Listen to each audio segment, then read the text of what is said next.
একজন পুরুষের রোজগারের উপর পর্যায়ক্রমে কার হক বেশি, স্ত্রী সন্তানের নাকি মা বাবা ভাই বোনের? দেখুন, মা বাবার সাথে কারোর কোনো তুলনা চলে না হক আদায় করার ক্ষেত্রে। হক আদায় মানে শুধু টাকা পয়সা খরচ করা না। আল্লাহ এবং তার রাসূল সাল্লাল্লাহু আলাইহি সাল্লামের পর সর্বোচ্চ শ্রদ্ধা পাওয়ার হকদার, সর্বোচ্চ ভালোবাসার হকদার কে? মা এবং বাবা। মা বাবার চাইতে বেশি ভালোবাসা পাওয়ার হকদার পৃথিবীতে আর কেউ, শ্রদ্ধার হকদার আর কেউ নেই। কিন্তু অর্থ ব্যয় করার ব্যাপারটা একটু ভিন্ন। স্ত্রী যদি থাকে তাহলে প্রত্যেক স্বামীর উপরে কর্তব্য তার স্ত্রীর ভরণ পোষণের ব্যবস্থা করা। মা বাবার যদি টাকা পয়সার অভাব না থাকে, নিজেদের যা চেষ্টা দিয়ে তারা যদি চলতে পারেন, তাহলে শরীয়ত সন্তানের উপরে সন্তানের বাবা মার ভরণ পোষণ দেওয়াটাকে ফরজ করেনি। কথা কি বুঝতে পারছেন? কিন্তু মা বাবার প্রতি শ্রদ্ধা দেখানো, তাদের জন্য অর্থকড়ি নফল হিসাবেও খরচ করা, এটা আমৃত্যু, এমনকি মৃত্যুর পরেও করতে হবে, আজীবন করতে হবে, মৃত্যুর পরেও করতে হবে। স্ত্রীর সাথে তো যতদিন বৈবাহিক সম্পর্ক থাকে ততদিন, বৈবাহিক সম্পর্ক না থাকলে তখন আর তার ভরণ পোষণ আবশ্যক হবে না। অতএব এটা দেখে কেউ আবার এটা মনে করেন না যে ইসলাম কি মা বাবার উপর স্ত্রীকে অগ্রাধিকার দিয়েছে কিনা, মোটেই না। কিন্তু খরচের যদি ব্যাপার হয়, স্ত্রী অন্যের ঘর থেকে এসছে আপনার ঘরে, অতএব তার সম্পূর্ণ দায় দায়িত্ব আপনার, আপনি তার ভরণ পোষণের ব্যবস্থা করে দিবেন। বিধায় মা বাবা তাদের জন্য খরচ করবেন। যদি তাদের টান থাকে, যা আছে তাদের না হয়, তখন আপনার উপরে কর্তব্য হবে তাদের জন্য খরচ করা। আপনি 10,000 টাকা ইনকাম করেছেন, মা বাবার কোনো ইনকাম সোর্স নাই, আপনি না দিলে তারা আর খেতে পাবে না, অন্য কোনো সন্তান নাই বা তারা দেয় না, তখন আপনি স্ত্রীর জন্য যদি 5,000 খরচ করেন, মা বাবার জন্য আপনাকে 5,000 খরচ করতে, 5,000ই খরচ করতে এমন কোনো কথা নেই, তাদের ভরণ পোষণের ব্যবস্থা করতে হবে। কথা কি বুঝতে পারছেন? তাহলে তাদের না থাকলে তখন আবশ্যক হবে, আর স্ত্রীর থাকুক আর না থাকুক, সর্বাবস্থায় স্ত্রীর ভরণ পোষণ স্বামীর উপরে কর্তব্য। বিবাহের সময় বরপক্ষ কর্তৃক কোন পক্ষের উপর অতিরিক্ত বরযাত্রী ও অনুষ্ঠানের চাপ কতটুকু যুক্তিসঙ্গত? এই বিষয়ে আমার এর আগে বহুবার প্রশ্ন উত্তর দেওয়া হয়েছে। আপনারা যেটা বলেন বরযাত্রী, এটাকে আমি বলি বদযাত্রী। আমার এক খালাতো ভাইয়ের বিয়েতে আমাকে বলা হলো যে তোমার দাওয়াত, তাই আমি বললাম কি বদযাত্রী হিসাবে না নেকযাত্রী হিসাবে? তো বুঝে নাই তারা। আমি বললাম কি মেয়ের বাড়িতে 200, 500, 150, 50 জন, 500 জন লোক যায় খাবেন চুক্তি করে, এটা ঠিক করছেন? তো হাব্বার বুঝলাম হ্যাঁ সেটাই। তো বললাম আমি বদযাত্রী যাই না, বদযাত্রীতে আমি যাব না। আমাদের সমাজে কত লজ্জাজনক একটা কালচার এটা। যুবকদেরকে এটার বিরুদ্ধে সংগ্রাম করতে হবে যে আমরা বদযাত্রীর এই প্রথাকে এই দেশ থেকে ধুয়ে মুছে বিদায় করবো ইনশাআল্লাহ। একটা মেয়েকে একজন বাবা, একজন মা জন্ম থেকে, ছোট থেকে বড় করে করে করে করে তাকে বড় করতে অল্প স্বল্প টাকা খরচ হয়? কত টাকা খরচ হয়? শুধু টাকা খরচ, রাতকে রাত ঘুম কাটাতে হয়, মারতে হয়, ঘুম বাদ দিতে হয়। অনেক কষ্ট করে মেয়েটাকে বড় করছে, মেয়েটাকে এডুকেটেড করছে, মেয়েটাকে শিক্ষিত করছে, মেয়েটাকে চিকিৎসা দিয়ে তাকে সুস্থ সবল রাখতে উদ্যোগ নিয়েছে এবং সব ব্যবস্থা করেছে।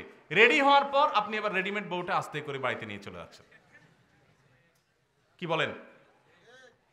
উচিত তো হলো শ্বশুর মিয়াকে বলা, আব্বাজি আপনারা মেয়ে জন্ম থেকে এই পর্যন্ত ওষুধ খরচ কত খরচ করছেন, স্কুল কলেজে খরচ কত গেছে, তার জামা কাপড় খরচ কত গেছে, সব মিলে একটা আনুমানিক ফিগার, এক্সাক্ট তো বলতে পারবেন না, আমাকে একটু বলেন কত হইতে পারে। কারণ পড়ালেখা করেছেন আপনি, ওইটা সুফল ভোগ করবে এখন স্বামী, স্বামীর ছেলে মেয়ে পড়াবে।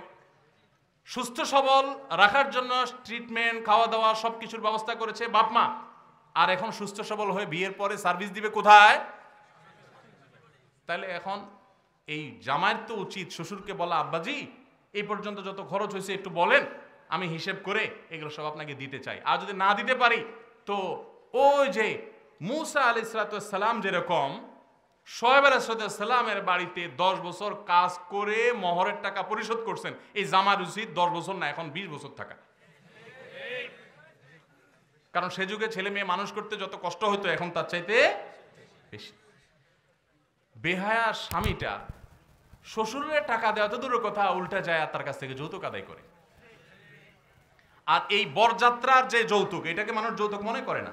এটাকে আমি যৌতুক এই জন্য বলছি যে আমাদের সমাজে সাধারণত বিয়ের অনুষ্ঠানকে কেন্দ্র করে কি হয় আপনারা বলেন? দর কষাকষি হয় না?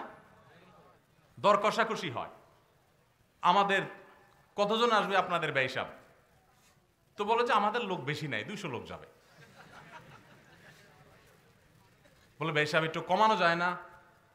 আমাদের তো আসে এত বড় কমিউনিটি সেন্টার নাই, 150 জন করেন। না ভাই, তাহলে মাঝামাঝি থাকে 180। ছি ছি ছি ছি। ভিক্ষার থালা নিয়ে রাস্তায় বসেন। খানার যদি এত অভাব হয়, একবেলা খাওয়ানোর যদি এত অভাব হয়, তো ভিক্ষা করেন। এই চাঁদাবাজি করার চাইতে অনেক ভালো। এটা তো চাঁদাবাজি।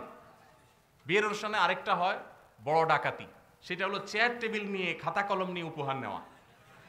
আসেনি এলাকাতে?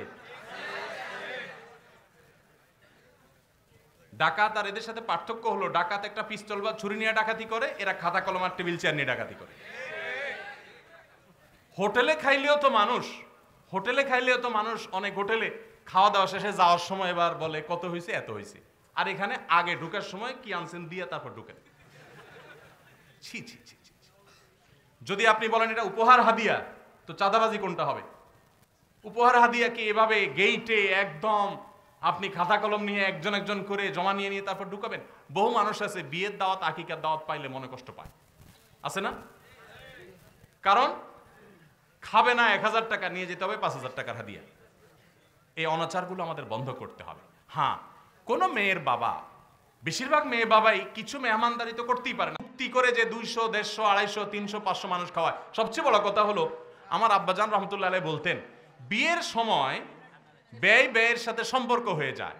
পুরো এলাকার মানুষ ডাকায় নিয়া আপনার যাত্রার সাথে আত্মীয়তা হয়ে গেছে, ওই বেচারার সাথে চাঁদাবাজি করে খাওয়ার ভিতরে কি ফজিলত আছে বলেন? কোনো লাভ আছে? আল্লাহ তাআলা আমাদেরকে বুঝার তৌফিক দান করুন। তো এই বরযাত্রী বিশেষ করে শর্ত দিয়ে আপনার চুক্তি করে বার্গেনিং করে অতিরিক্ত বরযাত্রী যাওয়া, এটা জায়েজ। ইসলাম বিয়ে উপলক্ষে একটা খাওয়ার কথা বলছে, তার নাম ওলিমা। আর সেই খাওয়াটা আয়োজন করবে কে? ছেলে পক্ষ। এটা মেয়ে পক্ষ আয়োজন করবে না। আল্লাহ আমাদেরকে বুঝার তৌফিক দান করুন। যুবকরা বরযাত্রী মুক্ত বিয়ে করবেন তো ইনশাআল্লাহ? যৌতুক মুক্ত বিয়ে করবেন তো ইনশাআল্লাহ?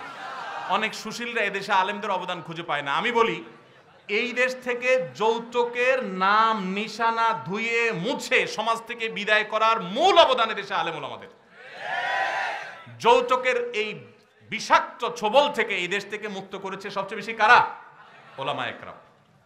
বাসার পাশে মসজিদ থাকা সত্ত্বেও পুরুষ মানুষ বাড়িতে নামাজ পড়ে। এখন করণীয় কি? দেখতে হবে এটা পুরুষ কিনা।